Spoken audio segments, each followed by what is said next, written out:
Fils et filles du bon Dieu, bon sabbat de grâce et de bénédiction tout un chacun de vous pour ce samedi de la 7e semaine du temps pascal, année liturgique B, fils et filles du bon Dieu. Esprit qui a soufflé sur les prophètes et les apôtres, fais-nous proclamer l'évangile à la face de la terre. D'abord la première lecture, Actes des Apôtres chapitre 28, versets 16 à 20, puis 23b jusqu'à 24, puis 28 jusqu'à 31. L'espérance d'Israël et du monde. Paul n'accuse pas son peuple qui le persécute sans raison. Il veut lui révéler celui qui accomplit l'espérance d'Israël, l'espérance de tout un chacun de nos fils et filles du bon Dieu.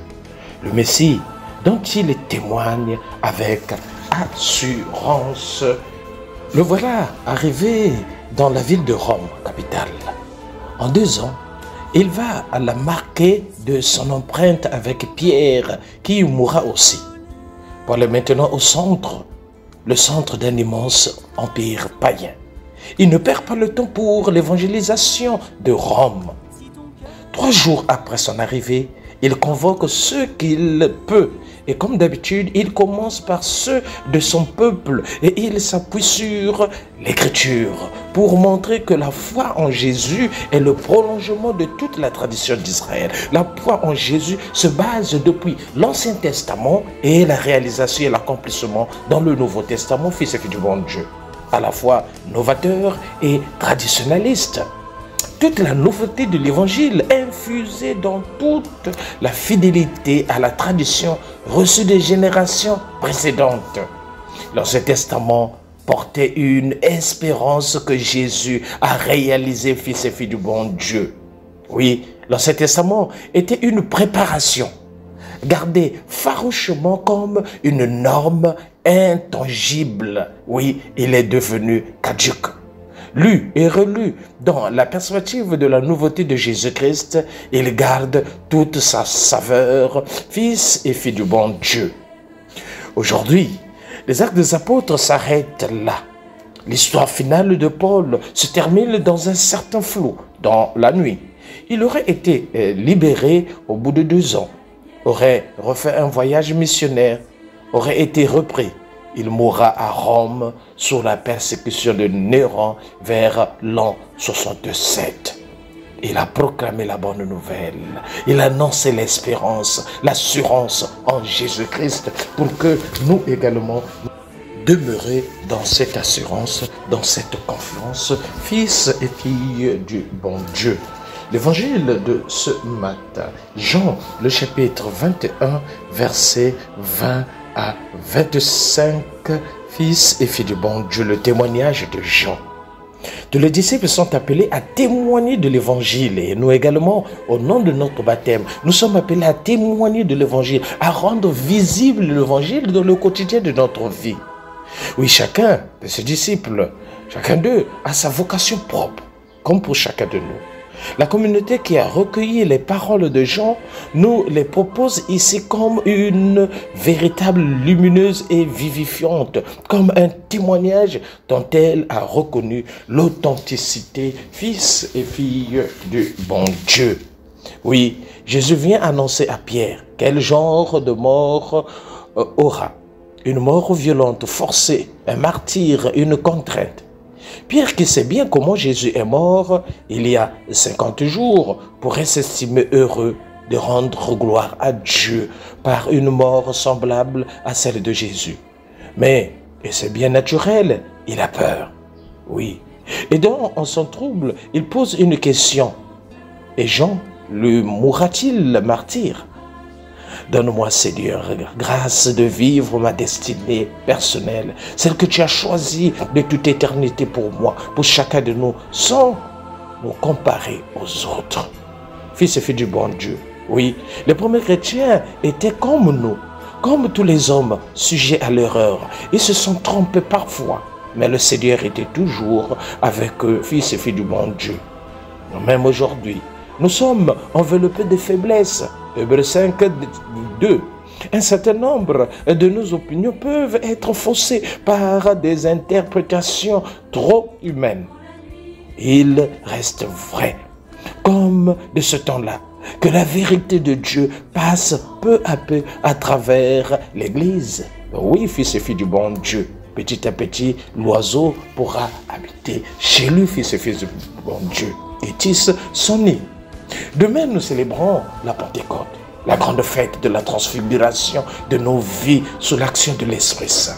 Fils et filles du bon Dieu, je te prie, Seigneur, pour cette Église si humaine et si divine, témoin de ta vérité au milieu même de ses balbutiements et de ses recherches de tous les temps. La mort de Pierre vers l'an 64-67 dans les jardins de Néron a dû poser à l'Église primitive une redoutable question, sa primauté. C'est évidente dans tous les récits de l'Évangile. Était-elle une prérogative personnelle qui s'éteignait avec lui ou devrait-elle passer à ses successeurs et qui prendre comme successeur? Cette question est au centre de l'écuménisme, fils et filles du bon Dieu. Oui, demain, c'est la Pentecôte. Disposons aujourd'hui notre cœur pour recevoir l'Esprit Saint, fils et filles du bon Dieu. Soyons dociles à l'action de l'Esprit Saint. C'est l'action qui oriente notre vie. C'est l'action de l'Esprit Saint qui nous donne la certitude, qui nous donne la vision de demain et d'aujourd'hui d'abord, fils et filles du bon Dieu. Oui. L'Église est incompréhensible sans esprit, sans l'Esprit Saint. Un chrétien est incompréhensible sans l'action de l'Esprit Saint dans sa vie, fils et filles du bon Dieu.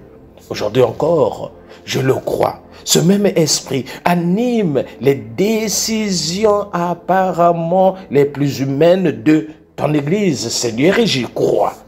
Ma foi, c'est une immense confiance en ton œuvre. Oui, notre foi, c'est la confiance à l'œuvre de Dieu, fils et filles du bon Dieu. Parce que le Seigneur est toujours présent, parce que le Seigneur travaille toujours notre monde d'aujourd'hui. Il est au cœur du monde, sous l'axe par son Esprit Saint. Fils et filles du bon Dieu, à nous déposer des actes décisifs dans le quotidien de notre vie, puisque nous sommes sous le contrôle de l'Esprit Saint, docile à l'action de l'Esprit Saint. Et cela doit se traduire dans le quotidien de notre vie. Fils et filles du bon Dieu, l'Esprit Saint est là et prépare notre cœur pour recevoir cette grâce extraordinaire dans nos vies, pour la transformation de notre vie, pour la plus grande gloire de Dieu.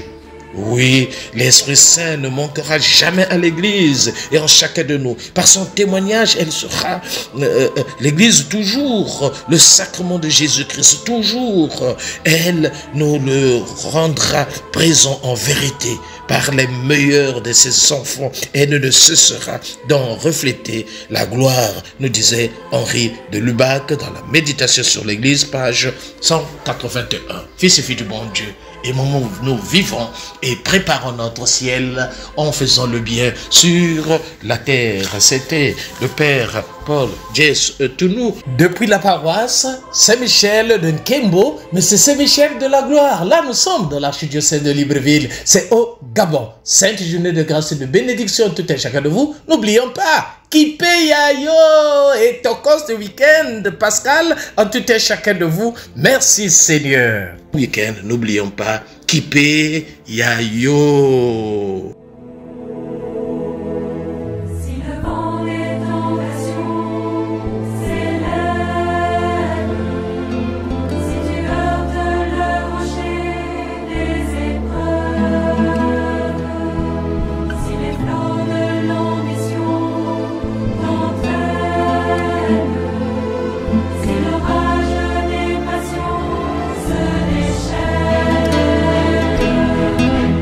Go!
dans le gouffre, emporté par les courants de tristesse.